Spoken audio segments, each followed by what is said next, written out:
Okay, question number 2, the homework question. A 1900 kilogram satellite is orbiting the moon 17,000 meters above the moon's surface. What is its total energy in such an orbit? Total energy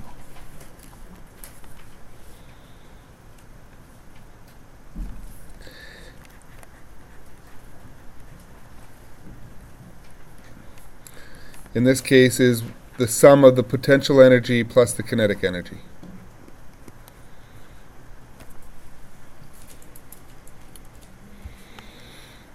Okay, so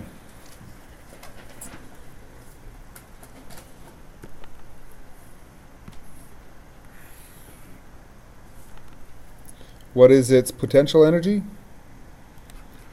Potential energy is going to be negative g m of the satellite, m of the moon, all over the separation distance from the satellite to the moon. That'll be the height that it's at plus the radius of the moon. Okay, here's the surface of the moon, and it's 17,000 meters above, but we have to do the separation distance, which is the height plus the radius of the moon, because that's what the r is, the separation distance, and that'll give us the potential energy.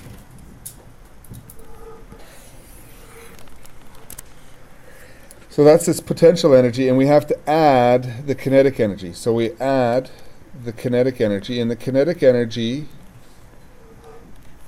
is 1/2 mass times its velocity squared. What type of velocity is it? It's orbital velocity.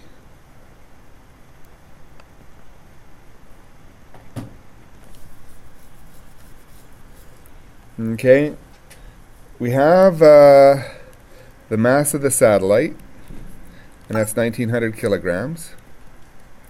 The mass of the moon is on your formula sheet, and I believe that's 7.35 times 10 to the 22nd. Is that correct? Okay.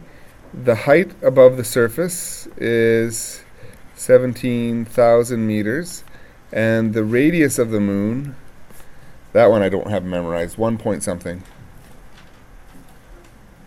It's on your formula sheet. One more time? Yeah, thank you. 1.74 times 10 to the 6th meters, which is 1 million. So basically we're about 1% off. The difference between 17,000 and 1.7 million is about 1% difference. So the total distance apart is 1.757 times 10 to the 6th meters. That's h plus radius of the moon. That's the total separation distance.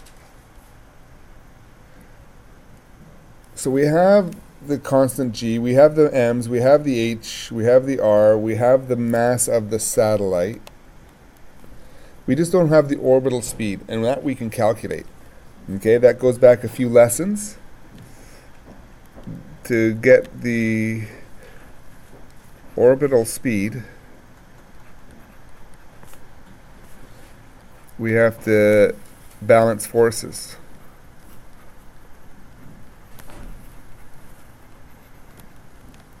And if we balance forces, it's the gravitational force that is balanced to the centripetal force.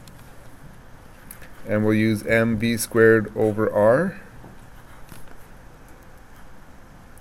And that has to equal g m of the satellite, mass of the moon, and that's the total separation distance between them.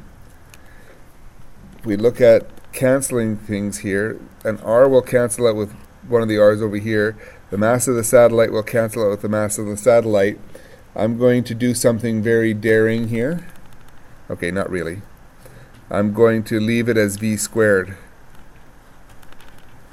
is equal to g mass of the moon all over r.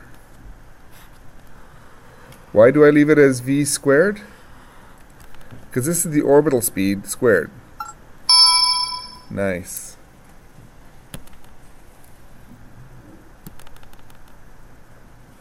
That's the orbital speed squared. And that's what we have here, is the orbital speed squared. So why square root it if I'm going to square it right away? It'll also help me understand this question in a deeper context in a few minutes after we finish and get an answer.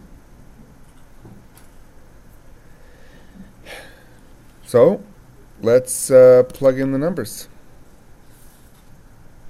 I'm just going to reduce the view here to 100% and give me a little bit of extra room here. The orbital speed squared is going to equal 6.67 times 10 to the negative 11th. The mass of the moon is 7.35 times 10 to the 22nd. And I'm going to divide it by the separation distance, which is 1.757 times 10 to the 6th.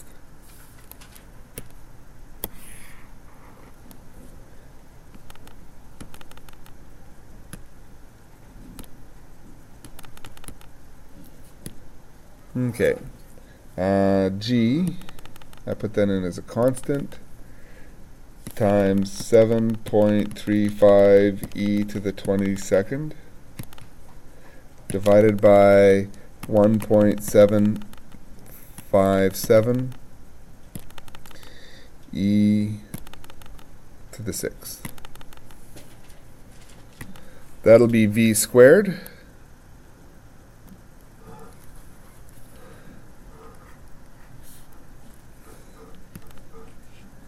And that's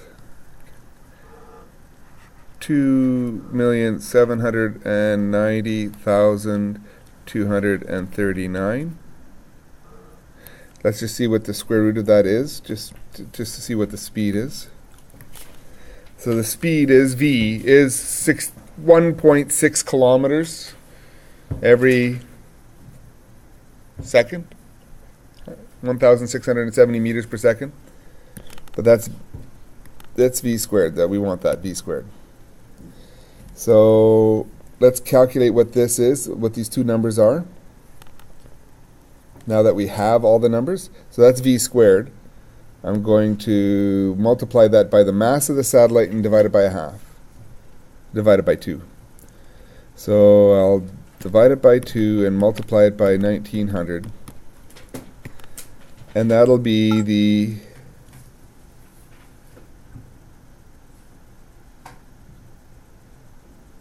kinetic energy.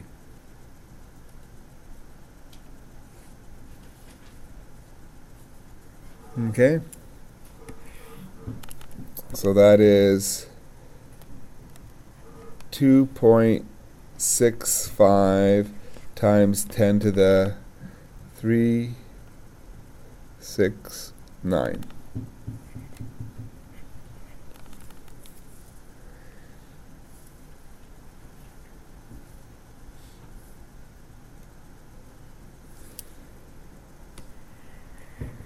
Okay, so now let's do the other part, the potential energy. So this is, I'll do it a little bit lower here, negative 6.67 times 10 to the negative 11th times the mass of the satellite, 1900, times the mass of the moon, which is 7.35 times 10 to the 22nd, all divided by this 1.757 times 10 to the 6th meters.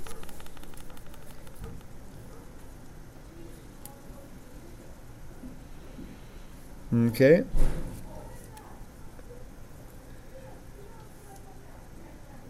So let's calculate that out. G, whoops, clear.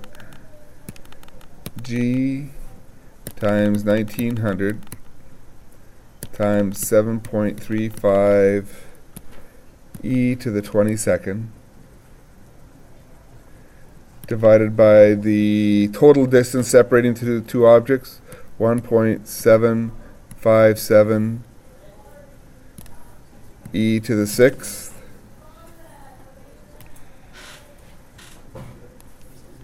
I get negative 5.30. Yeah, I did. I used that number there, which is the combination of the two.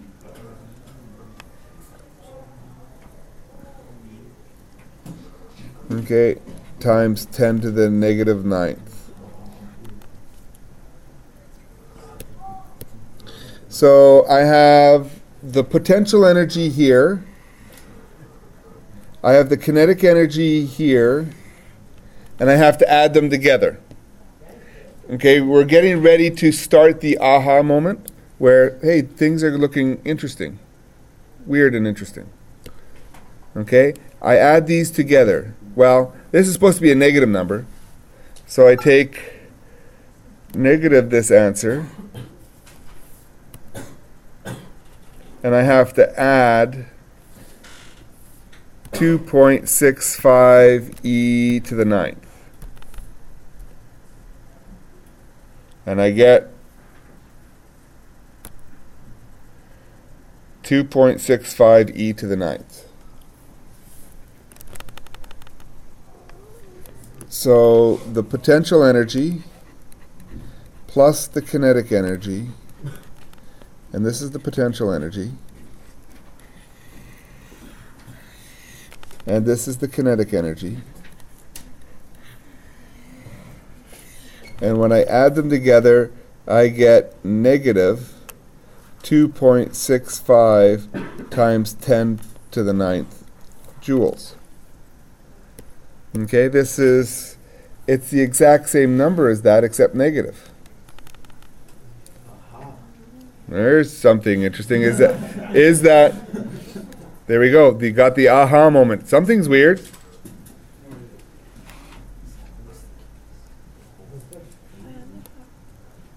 Is that always going to be the case? That it's always... Or is it just a coincidence? Okay.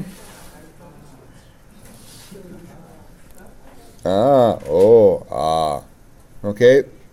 Bear with me as I copy some things down. Actually, I want to copy all this down.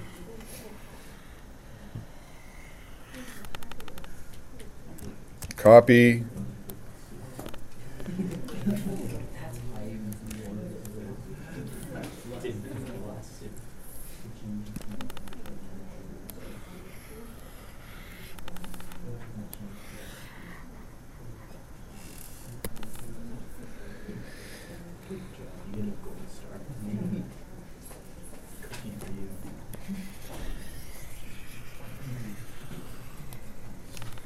Okay, potential energy plus the kinetic energy. Here's the formulas that we came up with. Potential energy is negative gmm over the separation distance.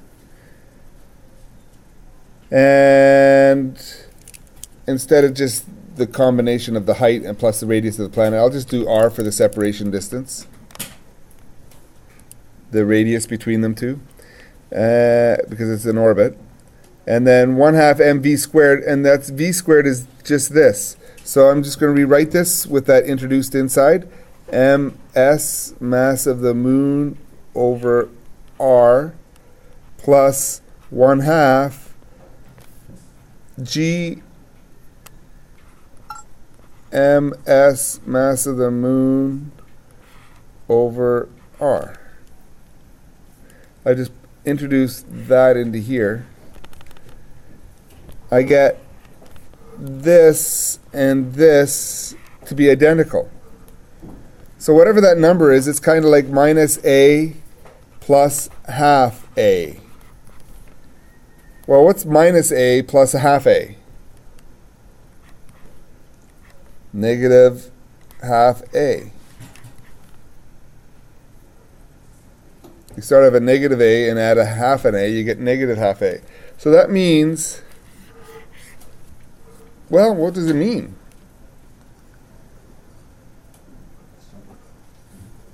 Well, this was the kinetic energy. And this was the potential energy. And I end up with negative half the kinetic energy. So what's interesting here is in orbital, and this is all the time, if I take the total energy and potential energy plus the kinetic energy, we've just shown by formula that this is also equal to negative the kinetic energy.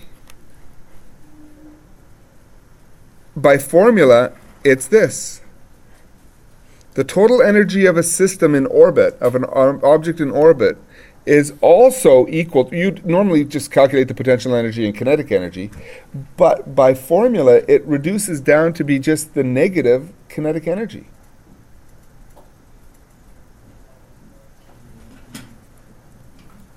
Hold on. That means the potential energy is going to equal negative 2 times the kinetic energy. Well, that makes sense. Take a look. That number doubled is that number, but negative. So if I double the kinetic energy and then make it a negative, I get the potential energy.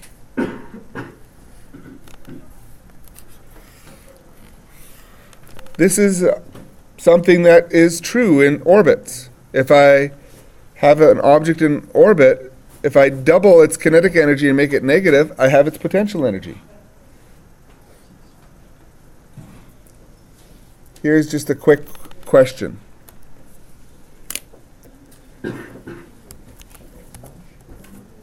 If an object in orbit has a kinetic energy of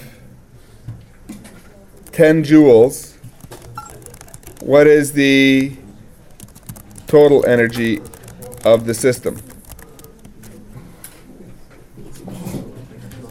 Can I borrow Melanie for a moment? Sure. Where is she? Oh, Melanie.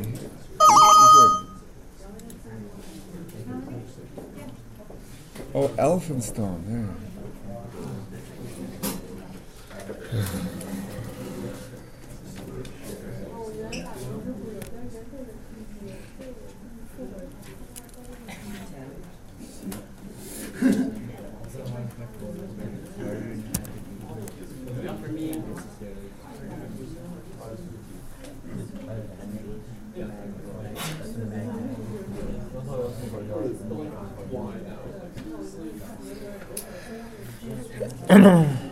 This is a very simple question now.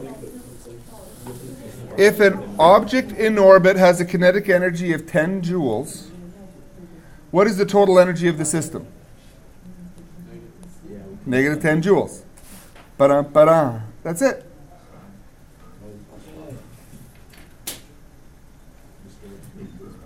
What's its potential energy?